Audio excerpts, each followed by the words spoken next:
আমাকে অনেকেই বলে ইসলাম আসলে কি হবে, আমি কি আপনি ভয় পেয়েন না, ইসলাম এমন একটা পরিবেশ সৃষ্টি করবে যেখানে আপনি ভালো হয়ে যাবেন। একটা মেডিকেল হবে, এখানে সংশোধনের কোর্স হবে, রোগ সারা হবে, আপনার সমস্যা নেই কোনো, আপনি কোনো চিন্তা করেন না। আপনি গাঁজা সেবন করেন, কোনো টেনশন নেই, আপনি গাঁজা খাওয়ার পরিবেশ পাবেন না, কিন্তু গাঁজা খাওয়ার জন্য আপনাকে কিছু করতে হবে না। বুঝাতে পারিনি? আপনি মদ খাওয়ার জন্য তো খুব টেনশনে আছেন, মদের অবস্থাটা কি হবে, কোনো টেনশন করিয়েন না, আপনার এমনি মদ খাইতে মনে চাইবে না, তখন সমস্যা আছে। আমি তাকে বলি যদি আপনার মনের থেকে মদ খাইতে মনে না চায়, তার কোনো সমস্যা আছে? কারণ না তাই তো হুজুর নেই। আমি আপনার মনের থেকে গাঁজা সেবন করতে মনে না চায়, তার কি কোনো সমস্যা আছে? না তো হুজুর তা নেই। আমি যুক্তি বুঝবেন? হ্যাঁ হুজুর বলেন তো। আমি বললাম ধরেন আপনি মসজিদে গেছেন, তখন কি আপনি গাঁজা সেবন করতে পারবেন? না তো হুজুর। আমি বললাম কেন পারবেন না, কেন? বলে যে পরিবেশ তো ওখানে খাওয়া যায় না।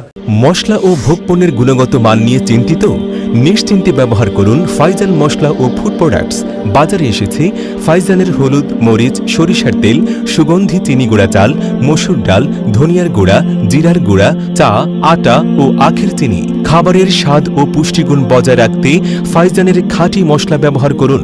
ফাইজানের মশলা ব্যবহারে খাবার হয় স্বাস্থ্যসম্মত ও মজাদার। ফাইজান কনজুমার প্রোডাক্টস লিমিটেড, স্বাদ ও সুস্বাস্থ্যের নির্ভরতা। আমি ঠিক ইসলাম আসলে পরিবেশ সৃষ্টি হবে, আপনার ভয় নাই, কোনো টেনশন নাই, আমরা চিন্তা করি না। ইসলাম আসলে কি হবে, সমস্ত মহিলার বস্তাবন্দি হয়ে যাবে। ইসলাম আসলে কি হবে, সমস্ত মহিলার আবদ্ধ হয়ে যাবে। অথচ ইসলামের মধ্যে যেই পরিমাণ মুহাদ্দিসা আছে, নারী মুহাদ্দিস শিক্ষিতা, যেই পরিমাণ 30,000 মুহাদ্দিসা নারীর কিতাব লিখছে, 30,000 নারীদের নাম নিয়ে আসছে সেখানে একটা কিতাবের মধ্যে, যারা মুহাদ্দিসা ছিলেন, হাদিস পড়ান, হাদিস সম্পর্কে জানেন। এত শিক্ষিত আমাদের মহিলারা।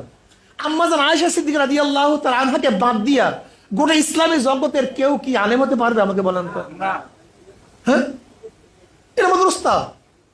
ইসলাম আসলে নারীরা বড় বড় শিক্ষিত হয়ে যাবে, আরো বড় শিক্ষিত হয়ে যাবে, বিশাল কিছু হয়ে যাবে। কি কথা ঠিক না? ইসলামকে সহজভাবে প্লেস করেন, ইসলামের আদর্শ প্লেস করেন, তুমি ভালো হবা। গরিবদেরকে বলেন তুমি ধনী হয়ে যাবে, ইসলাম আসলে কি হয়ে যাবো? তুমি নিশ্চিত ধনী হয়ে যাবো, কোনো সন্দেহ নেই, একেবারে ধনী হয়ে যাবে। তুমি দরিদ্র সীমার উপরে চলে যাবে।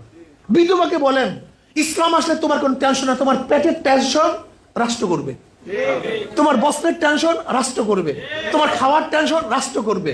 মেসকিনকে বুঝান যদি ইসলাম আসে তুমি আর এতিমের মতো এরকম থাকবে না, তোমাকে কেউ লাথি গুথা মারবে না, রাষ্ট্র তোমাকে জিম্মা নিয়ে নিবে।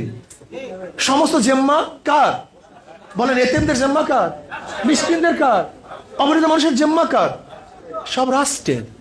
কাজে আসো, ইসলামী হুকুমাত কায়েম হলে আমার যুবক বাবাদের অধিকার ফিরে পাবে, আমার মহিলাদের অধিকার ফিরে পাবে, গরিব দুঃখী মেহমান মানুষের অধিকার ফিরে পাবে।